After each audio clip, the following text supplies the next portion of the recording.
എല്ലാവർക്കും നമസ്കാരം. സായുജ്യ പൂജ എന്തിനു വേണ്ടിയിട്ടാണ് കഴിക്കുന്നത്, അല്ലെങ്കിൽ എപ്പോഴാണ് കഴിക്കുന്നത്, അതിൻ്റെ ഉദ്ദേശം എന്താണ് നമുക്കൊന്ന് നോക്കാം. പ്രേത വേർപാടുകൾ അല്ലെങ്കിൽ ഒരാൾ മരിച്ചു കഴിഞ്ഞ് ഒരു വർഷം കഴിഞ്ഞ് ആ ആത്മാവിനെ വിഷ്ണുപാദത്തിലേക്ക് ലയിപ്പിക്കാൻ വേണ്ടിയിട്ട് ചെയ്യുന്ന പൂജകളിൽ ഏറ്റവും പ്രാധാന്യമുള്ള ഒരു പൂജയാണ് സായുജ്യ പൂജ.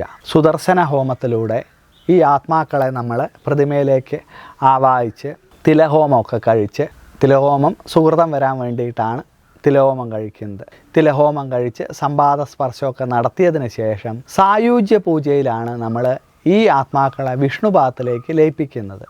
ഒരു ആത്മാവിന് മോക്ഷം കിട്ടാൻ വേണ്ടിയിട്ട് അല്ലെ വിഷ്ണുപാദത്തിലേക്ക് ലയിക്കാൻ വേണ്ടിയിട്ട് ചെയ്യുന്ന ഒരു പൂജയാണ് സായുജ്യ പൂജ.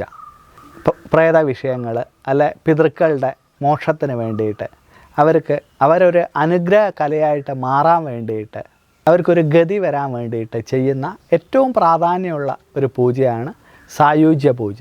സായുജ്യ പൂജയിൽ ഈ ആത്മാക്കളെ വിഷ്ണുപാദത്തിലേക്ക് ലയിപ്പിക്കുകയും അവർ ഒരു അനുഗ്രഹ കലയായിട്ട്, തറവാട്ടിന് അനുഗ്രഹമായിട്ട് മോക്ഷപ്രാപ്തിയിലേക്ക് വരികയും ചെയ്യും എന്നുള്ളതാണ് സായുജ്യ പൂജയുടെ പ്രത്യേകത. എല്ലാവർക്കും മഹാവിഷ്ണുവിൻ്റെ അനുഗ്രഹം ഉണ്ടാവട്ടെ. നന്ദി, നമസ്കാരം.